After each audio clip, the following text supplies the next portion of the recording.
Welcome to Science Fiction 101, the podcast series where we explore the science fiction field from all angles, covering the past, the present, and the future. We're your hosts. I'm Phil. And I'm Colin. And Colin, do you know how many episodes we've done? I don't. I started labeling them by month in my notes, so at least 15, maybe more? Yeah, at least 15, yeah. This is the 20th episode. Wow. I don't know what the average is, but I've seen podcasts that didn't last beyond 2 or 3 episodes. And I predict that later on in today's episode we'll be looking at futurism, as we have a book to review on that very topic. But before we go into that, a follow-up on last episode, just a very brief one. We talked about our favourite AI in science fiction, as you may recall, and our regular listener, Emmanuel, suggested another science fiction AI that we didn't mention, and that's Kit from Knight Rider. Do you remember Kit? I do! I used to watch Kit on NBC. I can't say that I ever cared for it, frankly. I thought it was pretty ropey. Although I did like the voice of Kit. No, it was pretty typical mass market. I guess you have to call it science fiction because of what the car was about, but... Anyway, Emmanuel not only pointed out that Kit is an AI, he also pointed out that the theme tune for Knight Rider is sort of stolen from somewhere. So I checked this out. So here's the theme music from Knight Rider, as I'm sure you will recognise.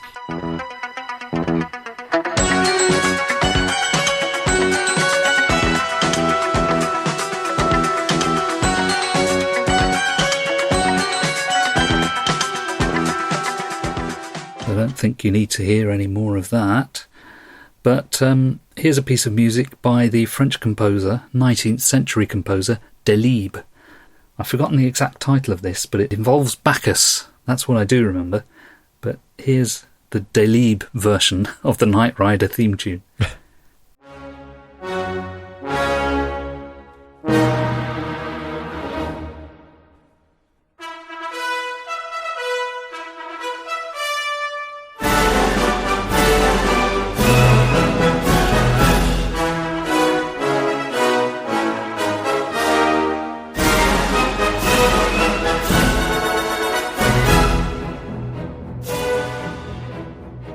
And so it goes on.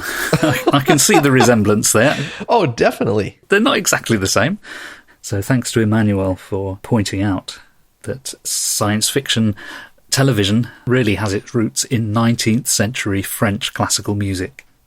Actually, the title of that piece is March and Procession of Bacchus. I would have expected something a little more wobbly and wandery, but because that was very deliberate and aggressive.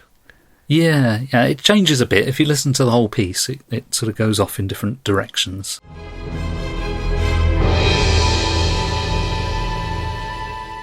Our main theme today is reviewing a book.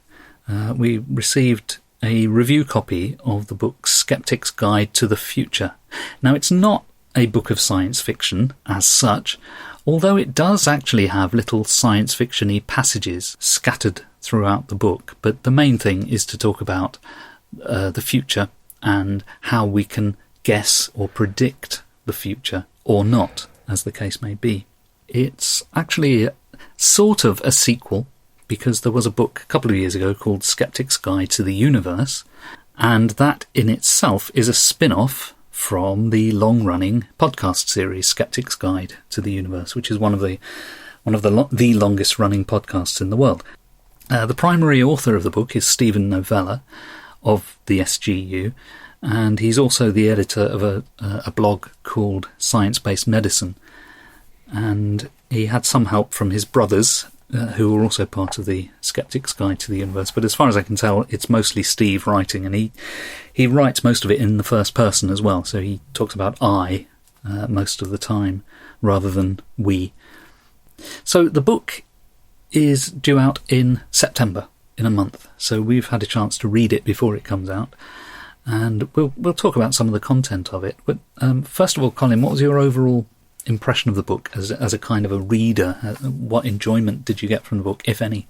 I did enjoy it. to be honest, and I guess a little embarrassingly, because I was trained as an engineer in college, this is the first nonfiction book I have read in quite a while. I usually don't read histories or books on subject matter for things I need to learn. I get most of my information off the internet these days. So it was a little challenging switching from something that was purely fictional. The book is a description of many science fiction topics which have their roots in current science from today. Yes. So that was a bit challenging and took a bit of adjustment, but not bad. And I enjoyed it. It's a little bit of a shotgun of a book because it isn't about a topic so much as 15 to 20 topics. Yes. And what the author thinks about each one of them and how likely they are and the scientific underpinnings of each one. Yeah, yeah. So that was enjoyable to learn and go back through. For me, it did two things. It's about the idea of predicting. And I think that's the kind of the bookending of the book. So like the introduction and the conclusion are around the idea of whether we can predict the future and how we can do it and the pitfalls of doing it. But then the filling of the sandwich is, as you say, a discussion of all these many topics which have some interest to us if we're interested in the future. So I think there's at least two ways of talking about the book, and I'd like to sort of approach it from those two angles, really. Okay. It's the kind of book you can pick up and look up any number of topics and really get a really good introduction to each of those topics. Like, for example, quantum computing. I have a vague notion of what that is, but the little section on quantum computing really laid out nicely and clearly what quantum computing is in layman's terms. So I've come away from it feeling quite informed. Yeah, the state of quantum computing reminds me of the old state of analog computing from the 30s, 40s, and 50s. Yes. Where they can make a quantum setup which essentially calculates an equation. Yeah. But I don't believe they have a general purpose solution yet. But just the fact that they can do the things that they can do is fantastic. Yeah, the one thing that I felt as I was reading that is this sounds like analog computing, because it's essentially saying that the equipment that's doing the computing isn't coming up with the answer to a problem. It's coming up to a kind of a range of answers, and then you use some other technique to decide which of the answers is the right one. It's just that it does all this much more quickly than would otherwise be the case. On this whole business of predicting the future, do you think the book gave a decent account of what we can and cannot predict? Yes, and I'm going to say that in two levels. Mm-hmm. One is he looks at what people thought the future was going to be like by looking at what recommendations were from the 70s, 50s, 30s, 1900s, and seeing how accurate those predictions were, or inaccurate would be a more accurate description, I think. Yeah. But the other thing that strikes me is that every near-term science fiction piece does this exact same thing, although with a completely, fictional attempt at it. So although it's not science fiction in itself, it's exploring the very same territory that science fiction has always dealt with. Yeah, science fiction in general says, what if? It's speculative fiction, like we've been saying for the last 20 episodes. Yeah. This book goes the next step and says, not only what if, but what could, or what are the odds of these various things, and how might they develop? Yeah. In my notes, I've written, there's one section which is today's tech that will shape tomorrow. So that is the kind of, this is where we are now, and look where we might be in a few years. Then there's a section on technology that we might have in the future, but we don't have now. We're always talking about fusion as being the kind of perfect solution to all our energy needs. The problem is we don't know how to do it. So things that we think we can predict, but we don't actually know how to do it yet. And then there's a section on impossible stuff, and that's really where it mostly draws on science fiction. So it's talking about ways of getting free energy, faster than light travel, artificial gravity, transporters and lightsabers. So all the things we would love to have and we populate our science fiction with, And yet we know damn well that they're magic. In that introduction bit where it's talking about the idea of prediction, it kind of focuses on the fallacies. So the things that previous predictors have got wrong. And the one that I think keeps coming up again and again in the book is our tendency to overestimate short-term progress in technology, but to underestimate long-term progress. I mean, something like fusion is a classic example. When people were thinking that fusion might be a source of energy to replace fission and all the other things that we use to generate electricity, the assumption would always be this is going to be easy because we understand the physics of it, and therefore we'll have it within 10 years. And people have been predicting, well, ever since I've been alive, that within 10 years we'll have fusion. And we never do. We never quite get there. At work, we would call that all you got to do is. Yes. So on the surface, it sounds very simple. All you have to do is take these two atoms and shove them together really hard. Yeah. But like you mentioned, right, in practice, the process of doing that successfully in a way that doesn't destroy the equipment that's doing the pushing, and that has the desired output of making more energy than you put in, that's a completely different enterprise. Yeah. And of course, we do know how to do fusion, but only in a very explosive way. That's all we know. We don't know how to stop it going bang. Yeah. It's like taking the firecracker and putting it on a slow burn. Oh, that's a good analogy. Yeah. And of course, cold fusion came along at some point, didn't it? But that turned out to be a complete bust. Yeah, although it turns out that, and I can't wait to be fact-checked by our listeners, there is a successful version of cold fusion, but it is on such a small scale that it's useful, and it has to do with creating bubbles inside of an acetone solution. And when the bubbles collapse, there tend to be fusion events on the very edges of those. Acetone, isn't that nail polish remover? Mm-hmm.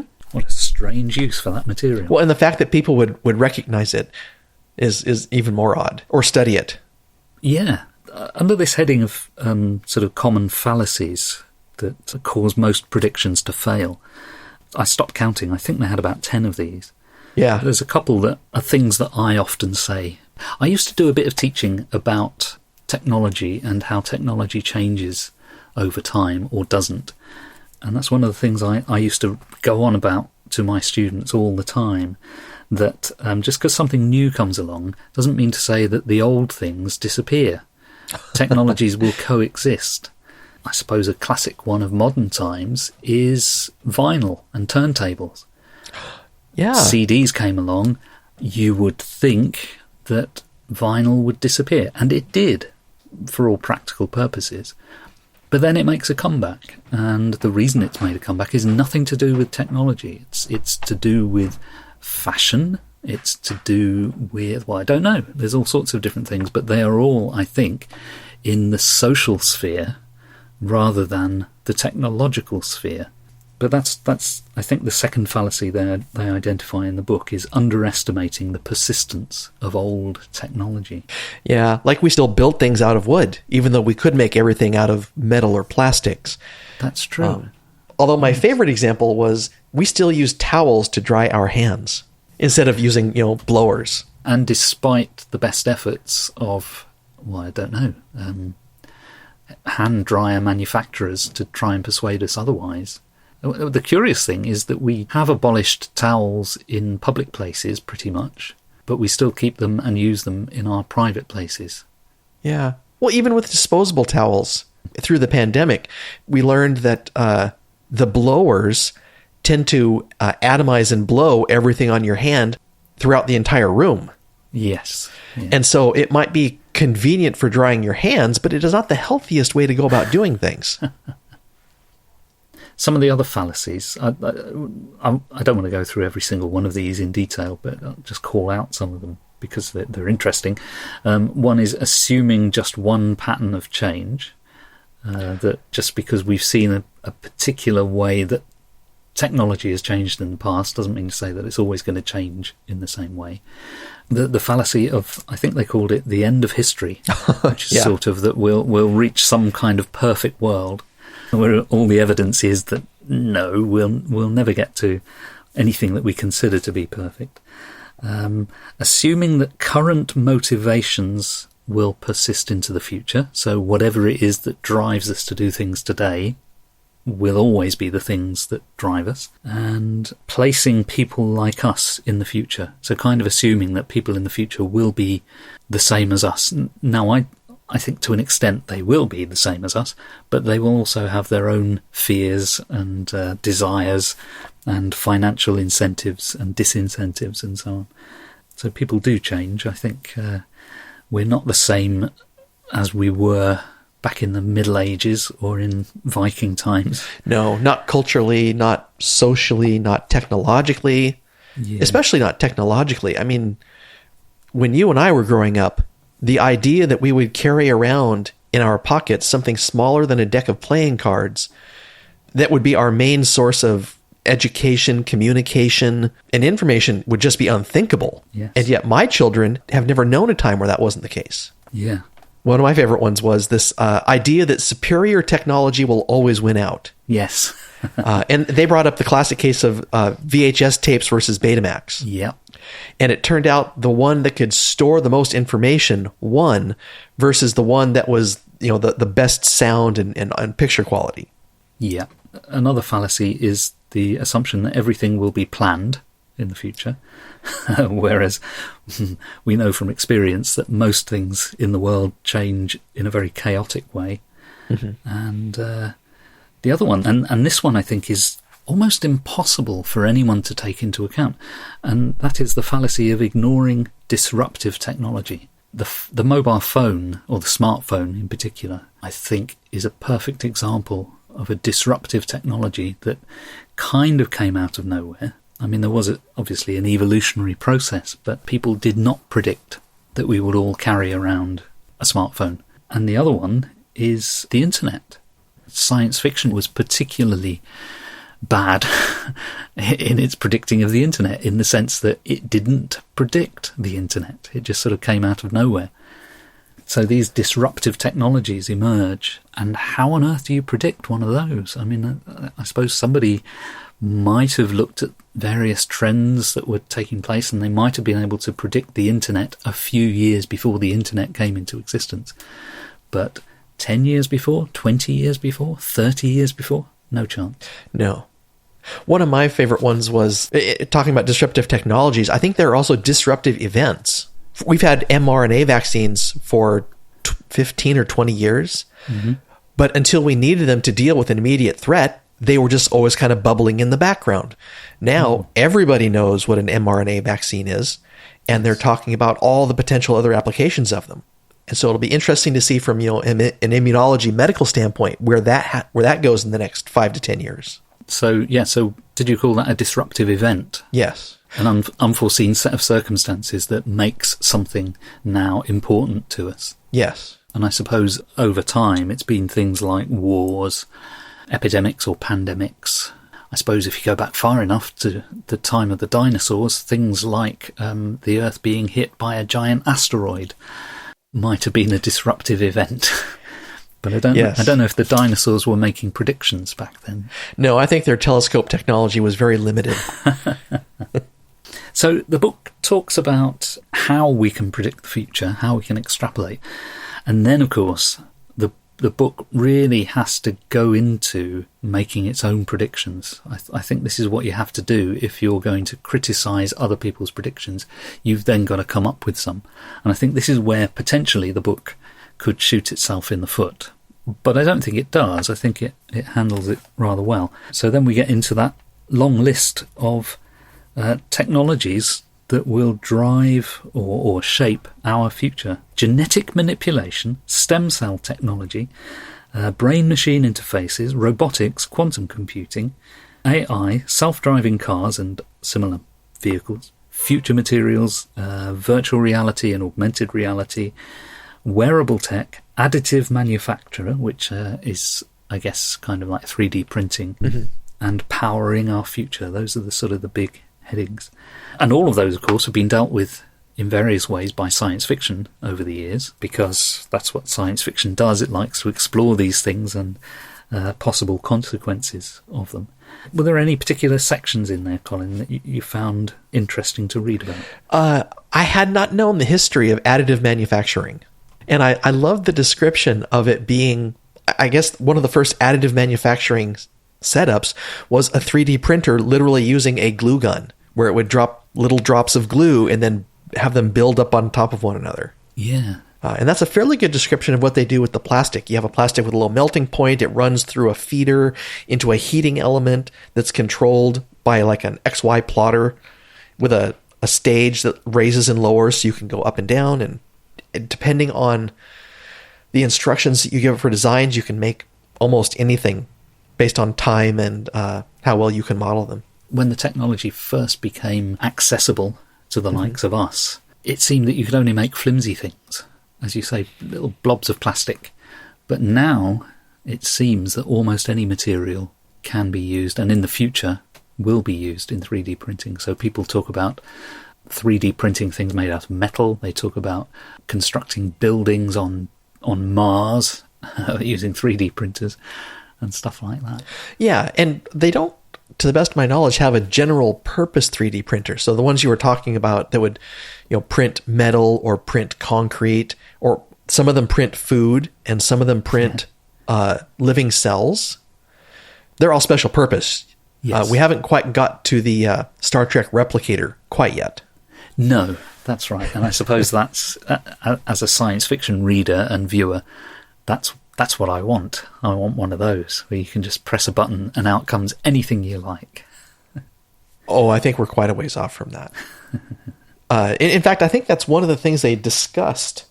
I think that falls into the transporter, tractor beams, lightsabers, and teleportation discussion, because it talks about the amount of energy that's involved in that, and it's simply massive. Right. Yeah. And also just to keep track of the number of particles involves incredible amounts of memory. Oh, absolutely. Yes. What did you think of the section on robotics or AI?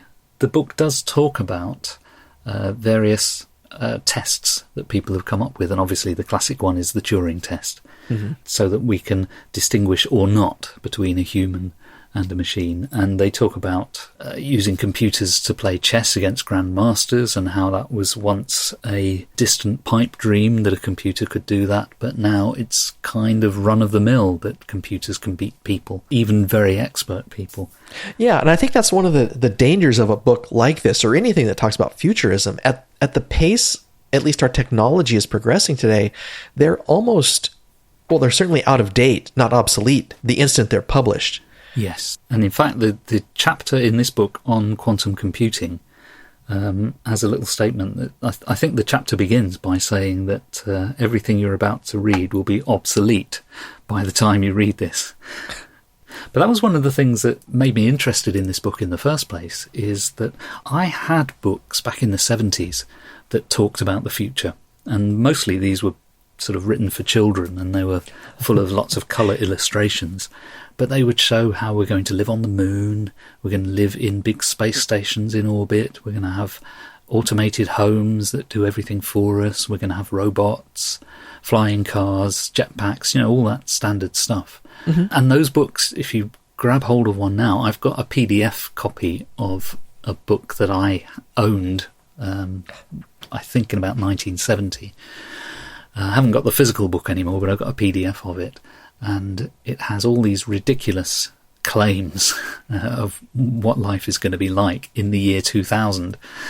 But the same is true of this book. This book is full of these predictive claims, even though it's couched in terms of, well, we can't predict the future, but this is our best guess.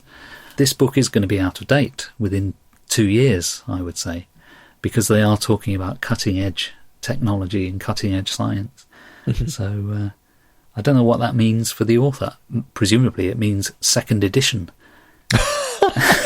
Well, what it means is in 5 or 10 years, we're going to have to do a follow-up episode. There's a point, yes. Yes. And while I won't be we could do it in person. You could teleport to Oregon, I could teleport to the Wolverhampton area.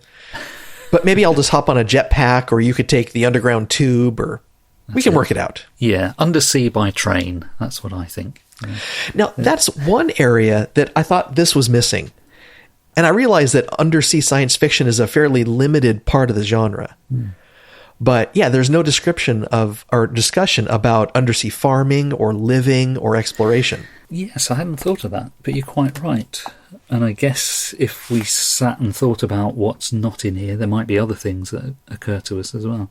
Did they talk about food? They talked about food production and how we, in order to feed everyone on the planet, we probably have to go for genetically modified food because really there's not enough space in the world to be able to grow enough food by any other means. But apart from that, did they talk about food? I paid much more attention to the technological aspects for some odd reason. Yeah, me too. But yes, living under the sea, because that was a staple of the 1960s, and I'm sure I've mentioned this one on the podcast before, that during the 60s, while the Apollo missions were going on, at least one of the astronauts was co-opted to do a sort of undersea living mission. I can't remember what the name of it was, but there was some particular project where, I don't know if it was NASA or some similar organisation, was looking at the idea of living under the sea.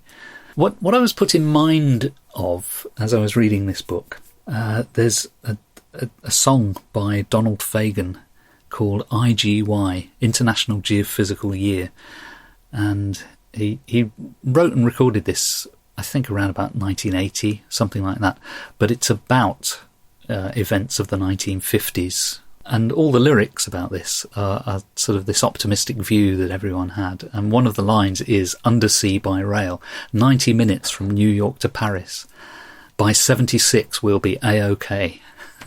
Wow. It's a really good song. It's a jolly upbeat song, and I think a lot of people who like the song haven't really listened to the lyrics and realised that he's being really sarcastic about all of these predictions that people made for the future. One of the things that I did like is that the book has an awareness that things aren't just dependent on technology, but that there are these sort of social factors and also economic factors. So, for example, in the section on robotics, he refers to a 2014 survey of experts who were, well, they were sort of surveyed on various things, but one of the things was the question of whether robots will generate new jobs for us, because you will need robot engineers who can build robots, or whether robots will displace jobs. In other words, they'll make people unemployed. And we've had a bit of that, obviously, in car manufacturing, because car factories used to be full of human beings who would assemble the vehicles. But now you go in a car factory, they have a handful of staff and everything is done by robots. So on the face of it, that's put people out of work. But another way of looking at it is, my God, the cars we have now are so much better than the cars we had before robots. The precision of engineering that goes into cars is tremendous these days compared to what it used to be when human beings were assembling things. So we can, through the use of robots, we've been able to perfect something, but at what price, really? And that's one of the things that the book does consider. It's interesting because it does shift the jobs, but they're different kinds of jobs. They're not a skilled labor job. It's now a skilled engineering job. So it's not necessarily the same people. The people who lose their job because the technology comes in are not necessarily the people who are going to gain a job from that new technology. It just sort of historically, it's one group of people have been displaced by the technology, but then another group of people have been given opportunities. And I guess that's where things get political, because you have to think about where's the fairness in this. Yes. One of the things I remember from the early 80s, when computers were coming in and everything was about microchips, microchips will be in everything. And yes, it may mean that some people will be replaced by computers and robots, but that's okay. It simply means they'll have more leisure time. And even at the time, that sounded unlikely. And of course, what really happens if a piece of technology comes in and people are displaced, the extra income that's generated by the factory or whatever doesn't go to those people who've lost their jobs. It goes to the people who own the factory. Mm-hmm. So it may be that there is no net loss of jobs, but there is a transfer of wealth that takes place. And that's one of the things that makes me very uncomfortable with technological change. Here in Portland, Oregon, this is the home site for Intel. Oh, right. Speaking about chips. And in order to encourage more high-tech growth, the county that I live in has tax breaks. Okay. With the idea being that they'll hire so many people that what you might lose in property taxes, you gain back in more employment and higher social quality and more income taxes, because the state charges income tax. Right, yes. However, there's no employment requirement to get the property tax break. Uh-huh. And so what has happened is these huge server farms, and they really are a farm. They're acres and acres and acres, all maintained by 1 to 2 people. Wow. Yeah. And so they get the property tax break. They get the advantage of all of our low-cost electricity, but there's no employment. Another example that I think we're living through right now is in shops where traditionally you would take your purchase to a person who would then run it up on a till or cash register and take your money. Now you go to a machine and it tells you that you've got an unexpected item in the bagging area. Yes. I've got very mixed feelings on those because I always want to use those because they're usually quicker. But at the same time, I realise every time I'm using one of those, I'm probably putting a human being out of work because they're having fewer human operators. On the extreme scale of that, maybe instead of going to a store, you just order it all online and it gets dropped off by a robot. Oh, yes. I didn't know where you were going with that sentence. Because you said ordering it all online, which I do all the time. And as you were getting towards the end of your sentence, I was thinking, yes, and that's giving jobs to delivery people. But then you got to the end there and you have robots doing the delivery. Well, it's been really hot this summer. You don't want people driving cars in that kind of heat. It's not healthy. Well, that's true. There's a section in the book, I think this is in the bit about brain-machine interfaces, more or less saying, the most difficult part of predicting future tech. How will it be received? How will it be used? What will the pushback be? And what are the unintended consequences? There, in addition to all those fallacies that Steve Novella's already identified in the introduction to the book, he's got 4 other factors that come into any of these predictions that you're going to make. All of those, how will it be received? How will it be used? What will the pushback be? What are the unintended consequences? All 4 of those are sort of non-technological. They're really in the social sphere. Even within these individual chapters, there's a recognition that none of this is straightforward. No. Predicting the future is really, really hard, no matter what Harry Seldon has told you about it. Oh, well, he had it pretty well worked out, I thought. He did, until book 2. Oh, yes. What did you think of there's sort of some fictional chapters where they try to illustrate what the world is going to be like. So after discussing all this stuff in theory, then they give you a little kind of fictional piece. What did you think of those sections? I liked them. Particularly how it was always done as a process of discovery and revelation rather than being told up front, now we're going to have this technology which does this. Now we're going to have that technology which does that. They're all written in the first person. And so you get to travel with this person as they participate in a competition or get ready to land on a planet or go to work. If you were to take them in isolation and publish them, I don't think anyone would look at them and say, this is great science fiction. But I think they're there for an illustrative purpose. And I think they do that reasonably well. But yeah, I thought those were okay. Mm-hmm. The final thing really is to talk about how this relates to science fiction. But I think we've done that along the way, in that what science fiction generally does is that it deals with these things, but not for the purpose of saying this will happen. It's usually, as you said earlier, it's about the what if. What if this were to happen? And so we're exploring the consequences. But I think surely it's the same kind of speculation and reasoning that goes on in science fiction is the same kind of thing that's being done here in this non-fiction book. Definitely. Although I think in a purely fictional book, you can always sweep some things under the table, either due to not knowing about the problem that's going to happen from it, right, or saying, this is really neat and I want to use it, and so I'm not going to consider all the consequences. Like in the chapter about space elevators, you hear about the promise and about how much it will make access to space easier and reduce the cost and increase the reach. But he mentions there were science fiction stories that imagine what happens if that great big construction has a terrorist attack, and what happens to the planet that is hosting the space elevator. Yes, and I think that the last sections, there's a section on space travel, and then there's a section on science fiction. I call it magic, but the book, I think, calls it science fiction technology, what is and isn't possible. Right. So I think most science fiction readers would probably find those quite interesting, but I think all of the stuff on modern tech and where it may be going, I think all of that is done really very well in the book. So I was quite enthralled with the whole thing. Do you have any criticisms of the book? Anything that you would prefer they'd done a different way? So I'm an electrical engineer. That's what I went to school for. It's what I did for 13 some odd years before I became a programmer. Right. And so the discussion about superconductors I found very interesting. Yeah.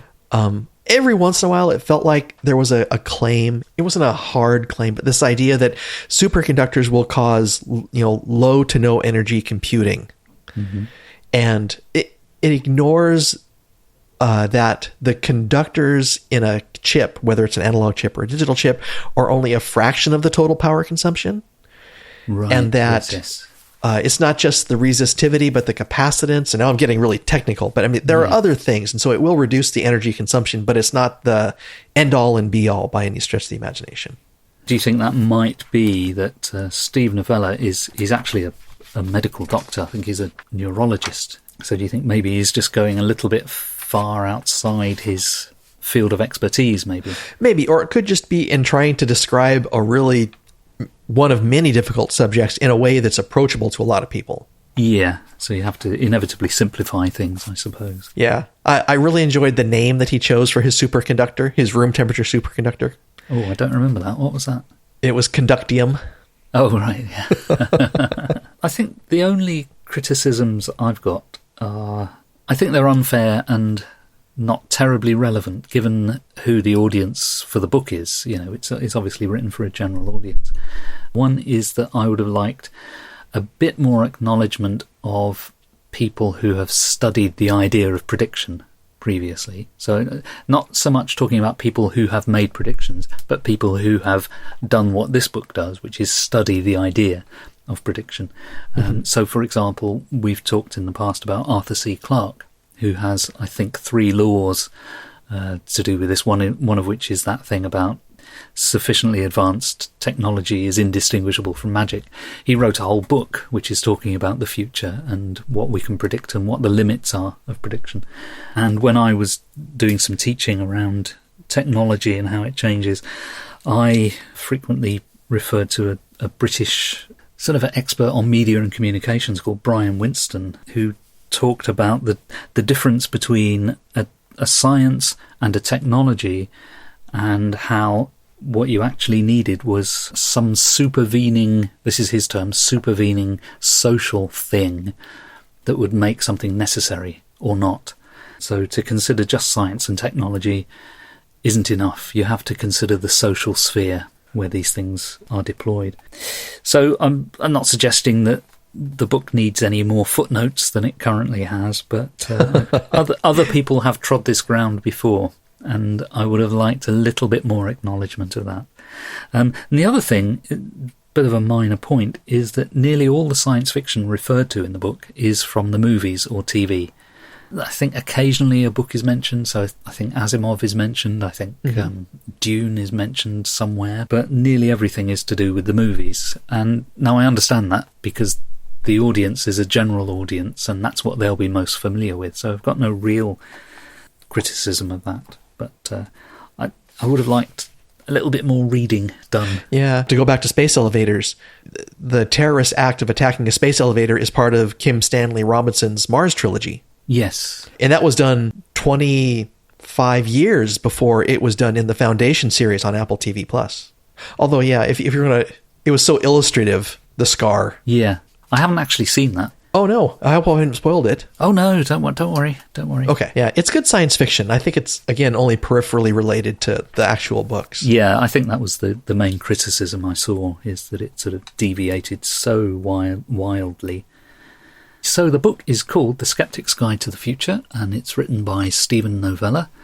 And it's, well, you can pre-order it now, but it goes on sale in September. So if you're listening to this when this episode comes out, that's next month.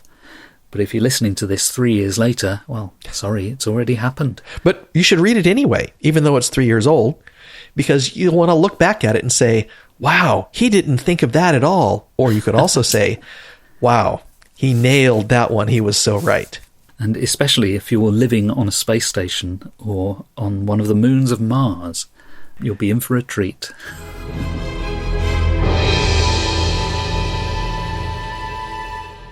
So let's have a run through of past, present and future. I've got 2 past items here. They're just things I happen to have looked at in the last week or so. One is not that far in the past. 2020 is the Russian film Sputnik. Have you seen that, Colin? No. The premise is there's a space capsule returning to Earth in the early 1980s, so in the days of the Soviet space program. One of the cosmonauts doesn't make it. The other cosmonaut does make it, but is rather out of sorts, and he seems to have been, well, he seems to have taken on board an alien parasite, shall we say. You might think of it as being a little bit like Alien, but probably not as gory as Alien. Oh, wow. It reminds me of the Philip K. Dick story and movie Imposter. No, I don't know that one. The other past item is, it's 45 years since Close Encounters of the Third Kind was released. So I watched it on Blu-ray the other day. I've seen it several times over the years.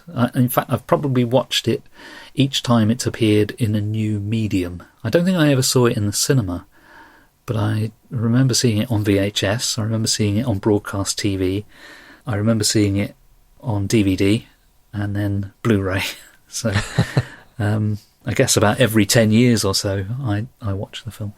And I think I was more impressed with it this time than previously. I mean, I've always liked it. I've always thought it was a decent film, very good piece of filmmaking, an intelligent piece of science fiction. I didn't expect to like it so much. I thought I would be more critical of it, but actually I was more pleased with it this time than in previous viewings. So highly recommended if you've never seen it. I presume you've seen it. I have seen it when I was a young kid. Yeah. Very young kid. My bedroom was at the end of a hallway, and if you cracked the door open just a couple of inches, you could see straight down the hallway to the other side of the living room where the television was. And it used to be on American TV that every Sunday night, all the major networks would broadcast movies. Many of these were special movies made by the networks just for their Sunday night showings. Yes. But every once in a while, they would get hold of a movie that had come out in the last few years, and they would show it cut with lots of commercials on a Sunday night. Mm-hmm. And I remember seeing parts of that movie through the door until I fell asleep on a Sunday night. And then actually within the last month, my son, who's 21, had never seen it. So we picked it up from the library and watched it here at home. The family are big fans of Spielberg and John Williams, and so those movies are always a treat. And I think this one stands up really well. I think possibly what might be happening is that we've moved now much further from that era when UFOs were a big cultural phenomenon. You know, all of the media was full of stories about flying saucers. in the 70s, and probably going back to the 50s as well. Mm-hmm. Nowadays, we don't have so much of that. There was a little bit about it last year when, I can't remember who, some American government agency released some new footage. There was a little flurry of UFO interest. But it's not really a thing in the way that it was back in the 70s. And I think the further away we get from that time, the more interesting the film becomes, because it's kind of reflective of that time. Yeah, it's a window back in time about what we thought. Yeah, exactly that, yes. Have you got any past items you'd like to mention? You know, we mentioned just the societal changes and cultural changes and how things are going to be different in the future from the way they are today. Yeah.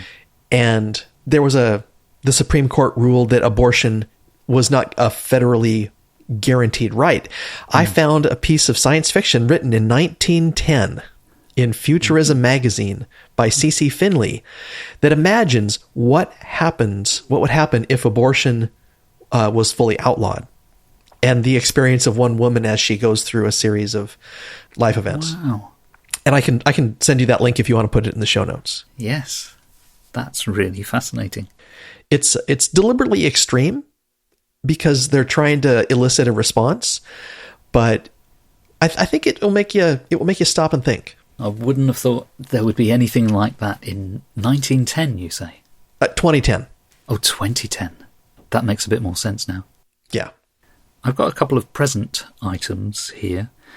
One is a sad thing, really, which is the passing away of two actors who are sort of quite strongly associated with the science fiction field. So we've got Bernard Cribbins, who's the British actor who I think it's fair to say much loved here in the UK. From the 1960s onwards, he had a couple of comedy hit records in the 60s, which were constantly played all the way through the 70s, and even today I think most adults will recognise these songs if they hear them here in the UK. I don't know if they're known anywhere else in the world. And he appeared in one of the 1960s Doctor Who films, one of the Peter Cushing films, and in classic films and TV series, The Railway Children, Fawlty Towers, and then he became a recurring character on modern Doctor Who, playing the grandfather of the character Donna. So he died, I think, about a week ago at the age of 93, which I think is a grand old age. It is. And then the other one, which you can't have missed really because it's been all over the internet, is Nichelle Nichols, Lieutenant Uhura from Star Trek, died in the last week or so.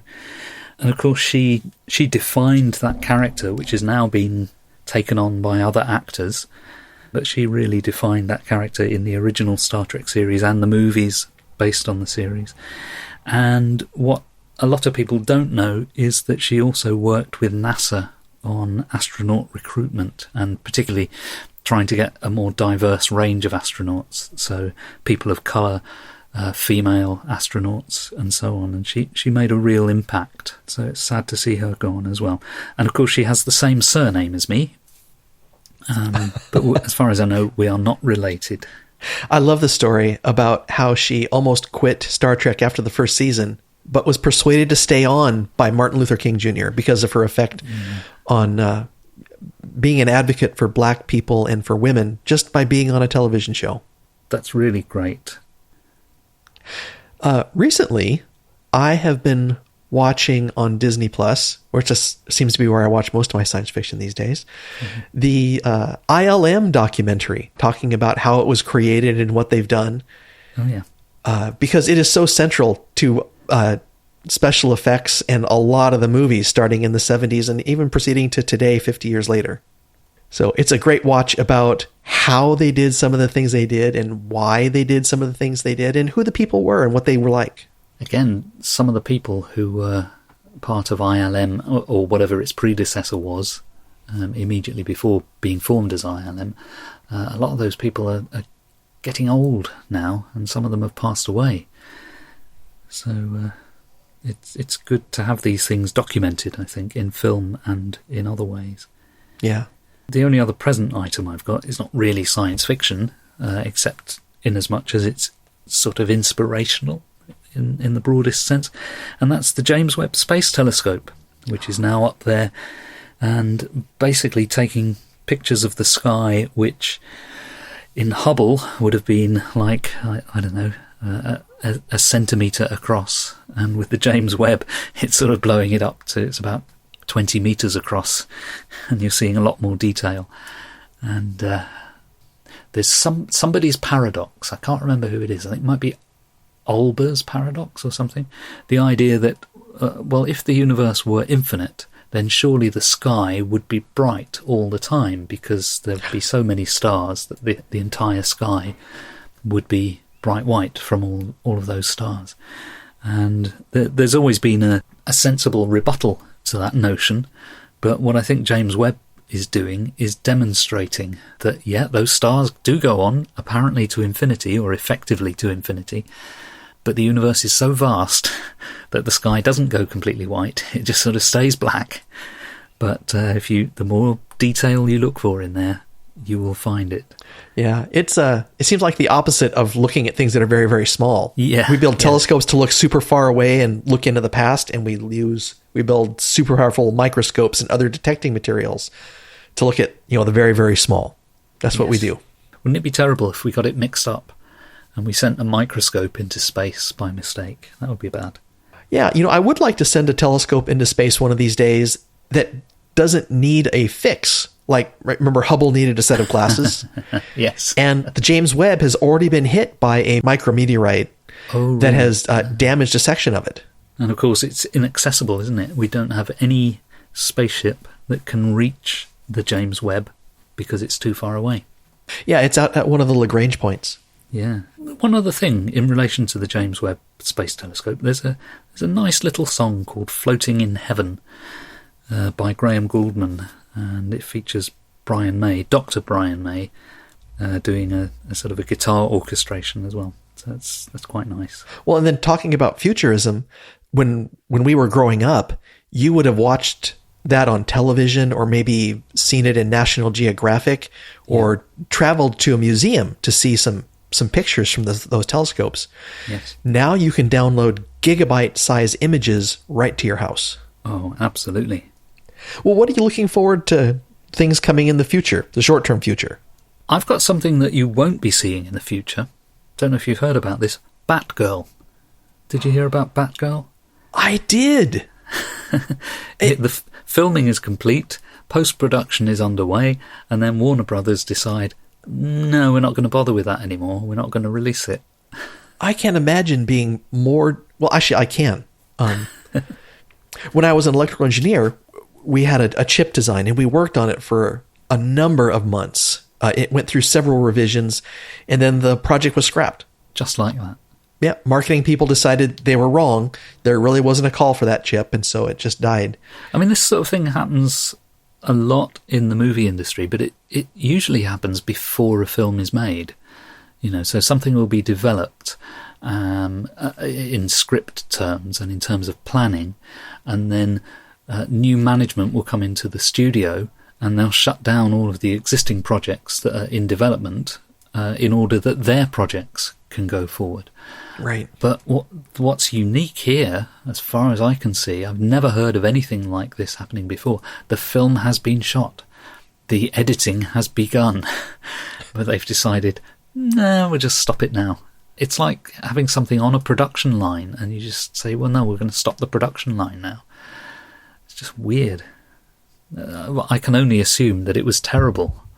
But of course, everyone involved is saying that it wasn't, and in particular, what I thought was really nice is that people are saying actually the performances in it were really good. So people who've seen the footage are trying to reassure us all that, look, it's not that the actors are bad, because that's your assumption.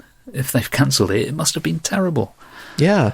And if it's terrible, it's probably because the actors are terrible, But all accounts I've read have said, no, they were okay. The performances were fine. It's something else. But it did make me think that maybe 10 years from now, you might get this sort of special edition special release might magically appear. Maybe somebody's got a long-term plan. So you think it could be like a backhanded way of drumming up interest in the movie? Yeah, could be. Those things always surprise me, because I think with the internet, if you have so much put into it, you should release it with some nominal paying structure. Say like, yeah, what, a $2 pay-per-view versus the $15 they have now for all the premiere events, and see where it goes. You might be pleasantly surprised. And the other thing they do in Hollywood in particular is if something is terrible, they release it anyway, and they put out a ton of advertising so that they get a really good opening weekend. This is if it's for cinema release. They get a really good opening weekend, and that's why you get some films get a huge amount of publicity and then turn out to be turkeys. And it's just they're trying to get their money back by getting as many people in before they find out the truth. Well, with social media, it is so quick now for those things to hit the net.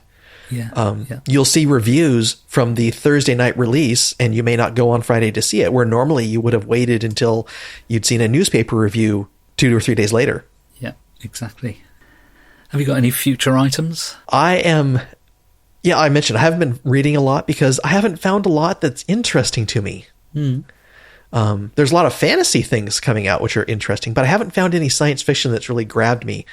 And so I went and I tracked down the release date for Mary Robinette Kowal's new book called The Spare Man, and that comes out in October. So I will probably go buy a hard copy of that when it comes out, just to treat myself. And the other thing I'm looking forward to is a Sylvester Stallone movie called Samaritan, which is based on the graphic novels of the same name. Now, this sounds very unlikely, I must say. Tell me more. Samaritan is it's a superhero movie, and it's about a young boy who is a fan of the superhero Samaritan, who just mysteriously disappeared one day, and he bumps into a garbage man and finds out that he is Samaritan.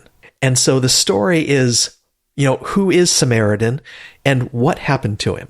And are you this is based on a comic book, did you say? The adaptational chain isn't straightforward like that, where this was a spec script for a number of years and they couldn't get it produced, and so it became a graphic novel.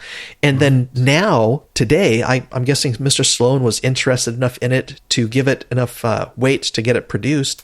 It's going to be a movie.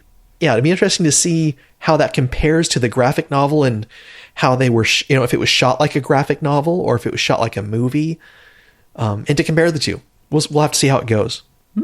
Okay. I think I am done. What about you? I am done. You are done. No thinking about it.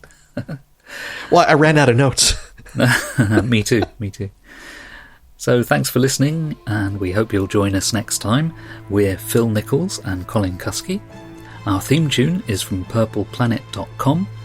Look for the show notes on our website, which is 101sf.blogspot.com, where you can also buy us a coffee through our tip jar.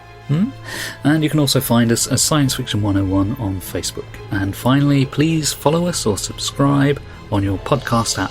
You can find us on Apple Podcasts, Google Podcasts, Spotify, Stitcher, or wherever you get your podcasts. And we also appreciate the odd 5-star review, which will help our visibility on the various platforms. Thanks for listening, and we'll see you next time.